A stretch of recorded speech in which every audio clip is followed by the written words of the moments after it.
ချစ်တော်ညီကိုမောင်နှမတို့ဖျားသခင်ရဲ့မိတ္တာတော်မြတ်၌မင်္ဂလာပါနှုတ်ကပတ်တော်ဝေငှခြင်းအစီအစဉ်ကိုပြုလုပ်ဖို့အတွက်အခွင့်ပေးပြီးတော့ဒီအစီအစဉ်လေးကိုကောင်းချီးမင်္ဂလာပေးတဲ့ဖျားသခင်ရဲ့ကျေးဇူးတော်ကိုချီးမွမ်းပါတယ်ကျွန်တော်တို့ရဲ့ဒီနှုတ်ကပတ်တော်ဝေငှခြင်းအစီအစဉ်လေးမှာပထမဦးဆုံးအနေနဲ့ဝေငှပြီးတော့ခွန်အားပေးခြင်းတဲ့အကြောင်းအရာလေးကတော့ဖျားသခင်ရဲ့အလိုဆန္ဒဆိုတဲ့အကြောင်းအရာပဲဖြစ်ပါတယ်ဆိုတော့ကျွန်တော်တို့ဖျားသခင်ရဲ့အလိုဆန္ဒဆိုတဲ့အကြောင်းအရာလေးကိုအတူတူလေ့လာပြီးတော့ခွန်အားယူကြပါစို့ဆန္ဒဆိုတာအလိုဆန္ဒဆိုတာလူတိုင်းမှာရှိပါတယ်ငြိမ်းချမ်းသာယာတဲ့ဘဝတစ်ခုကိုတည်ဆောက်ခြင်းနဲ့ပျော်ရွှင်ချမ်းမြေ့တဲ့မိသားစုတစ်ခုကိုတည်ဆောက်ခြင်းနဲ့ထင်ပေါ်ကျော်ကြားတဲ့ပညာရှင်ကြီးတစ်ယောက်ဖြစ်ခြင်းနဲ့ဒါတွေဟာအလိုဆန္ဒတွေပဲဖြစ်ပါတယ်ဆိုတော့ကျွန်တော်တို့လူသားတစ်ယောက်စီတိုင်းမှာအလိုဆန္ဒရဲ့လို့အတီးတီးရှိကြပါတယ်ထို့အတူပဲဖျားသခင်စီမှာလည်းပဲအလိုဆန္ဒဆိုတာရှိပါတယ်ဒါဆိုလို့ရှိရင်ဖျားသခင်ရဲ့အလိုဆန္ဒကဘာလဲဖျားသခင်ရဲ့အလိုဆန္ဒကိုကျွန်တော်တို့လေ့လာကြည့်ဖို့အတွက်ဧဖက်အခန်းကြီး1အခန်းငယ်6ကိုအရင်ဖတ်ကြည့်ကြပါစို့ဧဖက်အခန်းကြီး1အငယ်6မှာငါတို့သည်ယေရှုခရစ်အားဖြင့်သားအရာကိုရမည်အကြောင်းအလိုတော်ရှိသောစေတနာတော်အတိုင်းရှေးမစွာကခွဲခန့်မှတ်သားတော်မူ၏ဒီကျမ်းပတ်လေးမှာကျွန်တော်တို့ဟာဖျားသခင်ရဲ့သားသမီးများဖြစ်လာဖို့အတွက်ဖျားသခင်ရဲ့စိတ်နှလုံးတော်မှာဆန္ဒရှိတယ်ဆိုတာကိုတွေ့ရပါတယ်ဆိုတော့ဖျားသခင်ရဲ့အလိုဆန္ဒဟာကျွန်တော်တို့ဒီဖျားသခင်ရဲ့သားသမီးများဖြစ်လာဖို့ရန်ပဲဖြစ်ပါတယ်ဖျားသခင်ဟာဘာကြောင့်ကျွန်တော်တို့ကိုသူ့ရဲ့သားသမီးများအဖြစ်တင်မြောက်လိုသောဆန္ဒရှိတာလေအဲ့ဒီအချက်လေးကိုကျွန်တော်တို့လေ့လာဆင်ခြင်ဖို့အတွက်ဧဖက်အခန်းကြီး3အငယ်7ကိုအတူတူဖတ်ကြည့်ကြပါစို့ဧဖက်အခန်းကြီး3အငယ်7အဘယ်ကြောင့်နည်းဟုမူကားငါတို့သခင်ယေရှုခရစ်ကိုအကြောင်းပြု၍ထာဝရအကြံတော်ရှိသည်နှင့်အညီအဲ့ဒါလို့ဆိုထားပါတယ်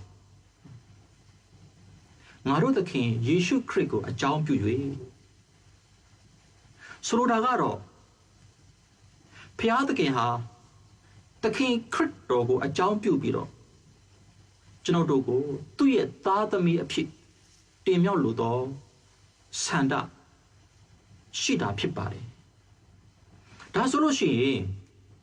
သခင်ခရစ်တော်ဆိုတာကျွန်တော်တို့အတွက်စိတ်ဝင်စားစရာဖြစ်လာပြီသခင်ခရစ်တော်ဟာဘယ်သူလဲဒီသမာကျမ်းစာကိုကျွန်တော်တို့ခြုံငုံပြီးတော့လေ့လာကြည့်တဲ့အခါမှာသခင်ခရစ်တော်အကြောင်းကိုကျွန်တော်သိရတယ်သခင်ခရစ်တော်ဟာဖျားသခင်ရဲ့တပါးတည်းသောသားတော်ဖြစ်တယ်ဖျားသခင်ရဲ့ရင်ခွင်ထဲမှာနေထိုင်သောသားတော်ဖြစ်တယ်ဖျားသခင်ရဲ့အချစ်မြတ်တာတွေဖလှယ်တဲ့သားတော်ဖြစ်တယ်ဖျားသခင်ရဲ့ဘုန်းတော်ကိုထင်ရှားစေတဲ့သားတော်ဖြစ်တယ်ဖျားသခင်ရဲ့စိတ်နှလုံးတော်ကိုကျေနပ်အားရစေသောသားတော်ဖြစ်တယ်ဒါတမန်ကျမ်းစာကဖော်ပြနေတဲ့သခင်ခရစ်တော်ပဲဖြစ်ပါတယ်ဖျားသခင်ဟာသူ့ရဲ့သားတော်သခင်ခရစ်တော်အတွက်ကြောင့်ဘုန်းတော်ထင်ရှားပြီးတော့စိတ်နှလုံးကျေနပ်အားရတဲ့အခါမှာသခင်ခရစ်တော်လိုမျိုးသခင်ခရစ်တော်နဲ့တူတဲ့သားသမီးအများကြီးရလို့တယ်အဲ့ခါကျတော့ဘုရားသခင်ဟာသားသမီးအများကြီးထပ်ရလာဖို့အတွက်စတင်ပြီးတော့လှုပ်ဆောင်ခဲ့တာဖြစ်ပါတယ် အဲ့ဒါကိုကျွန်တော်တို့နားလည်နိုင်ဖို့အတွက်ကပ္ပဦးကျမ်းအခန်းကြီး2အငယ်9ကိုမူရင်းဟီဘရုဘာသာစကားနဲ့အရင်ဆုံးဖတ်ကြည့်ကြတယ်မူရင်းဟီဘရုဘာသာစကားရဆိုရင်ဒီ Vaitse Adonai Elohim et ha Adam afamin ha Adama ထို့နောက်ထာဝရအရှင်ဘုရားသခင်သည်မြေမှုန့်ဖြင့်လူကိုပုံဖော်ပြုလုပ်ခဲ့သည်ပုံဖော်ပြုလုပ်ပေးခဲ့တယ်အတိတ်ဘက်ကတော့ဘုရားသခင်ဟာလူကိုပြုလုပ်ပုံဖော်ဖို့အတွက်မြေမှုန့်ကိုဘုရားသခင်ရဲ့လက်တော်နဲ့ကျုံးယူ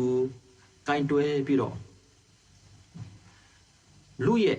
ကိုယ်လက်အင်္ဂါအစိတ်အပိုင်းတစ်ခုစီကိုမေတ္တာတော်ယူဖိတ်ခြင်းနဲ့စိတ်ရှိလက်ရှိနဲ့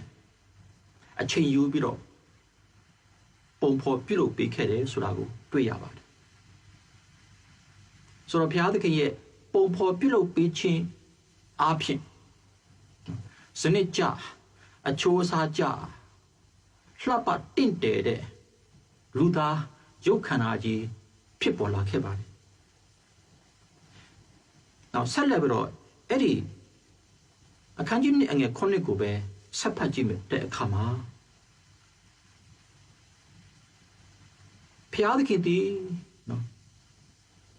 လူ၏နှာခေါင်းထဲသို့ဇီဝအသက်ကိုမှုတ်တော်မူလျင်လူသည်အသက်ရှင်သောတတ္တဝါဖြစ်လာ၏ဆိုတော့ဒီရုပ်ခန္ဓာနဲ့ဖြစ်တည်လာတဲ့လူရဲ့နှာခေါင်းထဲသို့ဘုရားသခင်ဟာဇီဝအသက်ကိုမှုတ်သွင်းပေးလိုက်တဲ့အခါမှာလူရဲ့အထဲမှာစိတ်နဲ့ဝိညာဉ်ဆိုတာဖြစ်လာပြီးတော့စိတ်နဲ့ဝိညာဉ်ဝင်ရောက်လာခြင်းကြောင့်လူသည်အသက်ရှင်သောတတ္တဝါဖြစ်လာတယ်ဒီနေရာမှာဘုရားသခင်ကဘာဖြစ်လို့ဇီဝအသက်ကိုမှုတ်သွင်းပြီးတော့လူရဲ့ဝိညာဉ်နဲ့စိတ်ကိုဖြစ်စေခဲ့တာလေလူရဲ့ဝိညာဉ်ကိုဖြစ်ပေါ်လာစေတဲ့အကြောင်းရင်းကတော့ဘုရားသခင်ဟာလူရဲ့ဝိညာဉ်အထဲမှာဝင်ရောက်နေထိုင်ဖို့အတွက်ပဲဖြစ်ပါတယ်ပြီးတော့စိတ်ကိုပြုလို့ရတဲ့အကြောင်းကတော့လူဟာဘုရားသခင်ကိုသိဖို့အတွက်နော်ဘုရားသခင်ကိုခံစားတတ်ဖို့အတွက်နောက်ဘုရားသခင်ရဲ့အလိုတော်ကိုဝန်ခံတတ်ဖို့အတွက်ပဲဖြစ်ပါတယ်အဲ့ဒါလိုမျိုးလူရဲ့စိတ်ကနေဘုရားသခင်ကိုသိပြီးတော့နော်ဘုရားသခင်ကိုခံစားပြီးတော့ဘုရားသခင်ကိုဝန်ခံတတ်လာပြီးတဲ့အခါမှာလူနဲ့ဘုရားသည်မိတ္တဟာယဖွဲ့ပြီးတော့တလုံးတဝတီပေါင်းစပ်လာမယ်အဲ့ဒါတလုံးတဝတီပေါင်းစပ်လာတဲ့အခါမှာဘုရားသခင်နဲ့လူသားသည်ခွဲခွာလို့မရတော့အဖြစ်ချင်းနေမှာရောက်ရှိလာမယ်ဒီလိုခွဲခွာလို့မရတော့အဖြစ်ချင်းတွေကိုရောက်ရှိလာတဲ့အခါမှာဘုရားသခင်ဟာလူရဲ့အဖေဖြစ်လာမယ်လူဟာလည်းဘုရားသခင်ရဲ့သားသမီးဖြစ်လာမယ်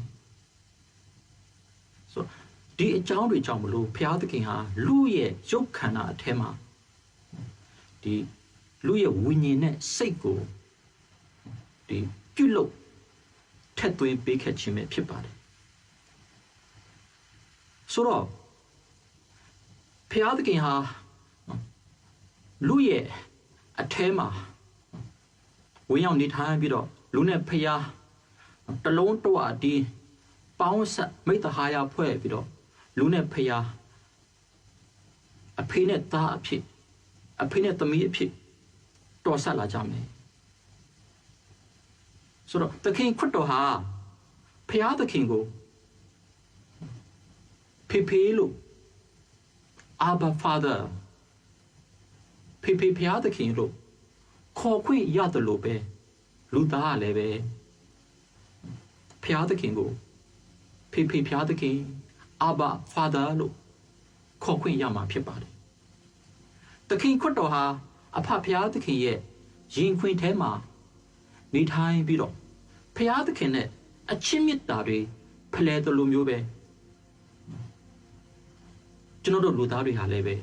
နော်ဖျားသခင်ရဲ့ရင်ခွင်ထဲမှာတိုးဝင်နေထိုင်ပြီးတော့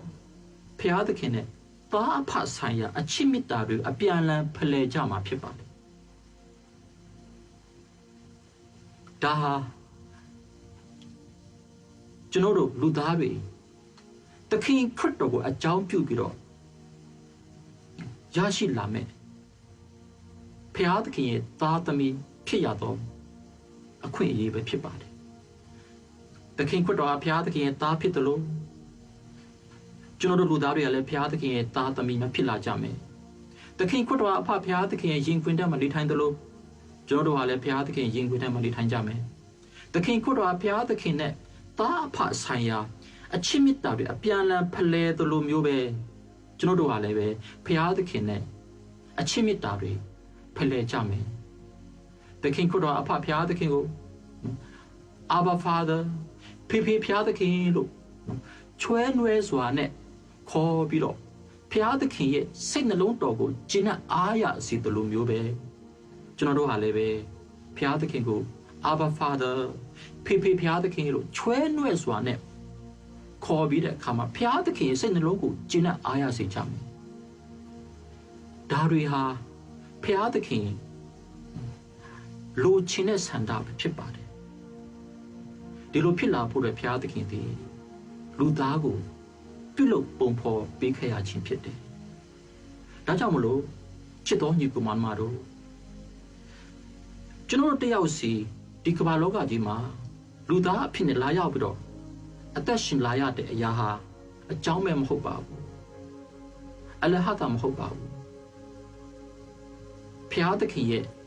ရည်ရွယ်ချက်ရှိတယ်ဖျားသခင်ရဲ့ဥတီချက်ရှိတယ်အဲ့ဒါဘာလဲဆိုတော့သူ့ရဲ့စိတ်နှလုံးအလိုဆန္ဒတော်ဖြစ်တယ်ကျွန်တော်ကျမသည်ဖျားသခင်ရဲ့ချစ်သားချစ်သမီးဖြစ်လာဖို့ရန်အတွက်ပဲဖြစ်ပါတယ်ဆိုတော့ဒီကမ္ဘာလောကကြီးမှာကျွန်တော်ကျမတို့ဒီဖျားသခင်ရဲ့သားသမီးဖြစ်လာဖို့ရန်အတွက်မွေးဖွားလာခဲ့ကြပါတယ်ဖျားသခင်ရဲ့အကြံစီတော်နဲ့ဖျားသခင်လှုပ်ဆောင်ချက်စီမံချက်ဟာအရန်ပဲမေတ္တာပြည့်ဝပြီးတော့နည်းနည်းလှပါတယ်ကျွန်တော်ကျမရဲ့အတ္တသခင်ခရစ်တော်လူမျိုးသခင်ခရစ်တော်ပုံစံအတိုင်းဖြစ်လာကြမယ်သခင်ခရစ်တော်ဒီဖျားသခင်ရဲ့သားဖြစ်တယ်လို့ကျွန်တော်တို့ဖျားရဲ့သားဖြစ်မယ်ဖျားရဲ့သမီးဖြစ်မယ်ဖျားသခင်ကိုဖေဖေဖျားသခင်လို့ခေါ်ရတော့ခွင့်ရရှိလူတွေကဖျားသခင်ကိုကြောက်ရွံ့ခြင်းနဲ့တကောတော်ရှင်ထာဝရဘုရားသခင်စီရင်ပိုင်တော်ရှင်ဘုရားသခင်လို့ခေါ်နေတဲ့အချိန်မျိုးမှာကျွန်တော်ကျမတို့ဒီဘုရားသခင်ရဲ့သားသမီးအဖြစ်ကိုရောက်ရှိပြီးတော့ဘုရားသခင်ကိုဖေဖေဘုရားသခင်လို့ယဉ်နီးစွာနဲ့အချစ်မေတ္တာတွေဖလှယ်ပြီးတော့ခေါ်ရတော့အခွင့်ကိုရရှိတယ်ဒါဟာကျွန်တော်တို့လူသားတယောက်စီအတွက်အကြီးမြတ်ဆုံးသောအခွင့်အရေးအကြီးမားဆုံးသောအခွင့်အရေးဖြစ်ပါတယ်ဆိုတော့ဘုရားသခင်ရဲ့ကျေးဇူးတော်ကိုချီးမွမ်းကြပါစို့ဘုရားရှင်အရန်ကောင်းမြတ်ပါတယ်သူ့ရဲ့သားသမီးအဖြစ်ကျွန်တော်ကျမတယောက်စီကိုတင်မြောက်လိုသောဆန္ဒစေတနာရှိပါတယ်ဒီအဲ့ဒီဆန္ဒစေတနာတော်ကိုသူတည်အကောင့်ထဲပေါ်ဆောင်ပေးခဲ့ပါတယ်လှုပ်ဆောင်ပေးလျက်ရှိပါတယ်ဒါကြောင့်မလို့ကျွန်တော်ကျမတို့ဒီနော်ဘုရားရဲ့သားသမီးဖြစ်လာရေးအတွက်မိမိရဲ့စိတ်နှလုံးကနေဘုရားသခင်ကိုသိမှတ်ခံစားဝန်ခံလျက်နဲ့ဘုရားသခင်နဲ့ပေါင်းစပ်မိတ္တဟာယဖွဲ့ဖြစ်တဲ့အခါမှာဘုရားသခင်နဲ့သားအဖအဖေနဲ့သမီးအဖေနဲ့သားအချင်းတို့ကျွန်တော်တို့တွေတက်လန်းရောက်ရှိပြီးတော့ထာဝရအသက်မှာစံစားကြပါစို့လို့ခွန်အားပေးချင်ပါတယ်အရောက်စီတိုင်းကိုဘုရားရှင်ကောင်းချီးပေးပါစေညီကိုမတော်တယောက်စီတို့သည်ဘုရားသခင်သားသမီးများဖြစ်လာကြပါစေ